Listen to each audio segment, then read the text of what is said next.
Welcome to the banker lamp. Please enjoy the video. You start while the car is stable. Raise it safely, then get under and visually identify the splash guard seam and clip locations. You want a trim tool and a flat screwdriver ready. The trim tool prevents plastic damage, and the screwdriver helps pop stubborn clips. Once located, clear dirt and road grime so clips are visible. Now pry at the clip edge gently, don't yank. This initial access reduces breakage and sets you up to remove each clip systematically. Proceed methodically. You support the guard with one hand while you work on the nearest clip with the other. First, insert the trim tool under the clip lip and lever outward to release tension. This exposes the central pin.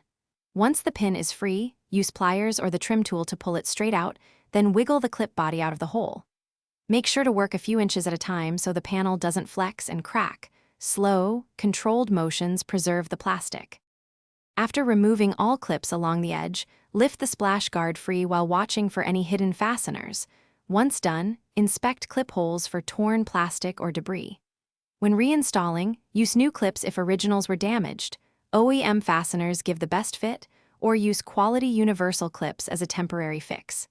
If a clip breaks, don't force the old anchor. Instead, trim the hole slightly and install a larger replacement or secure temporarily with a zip tie.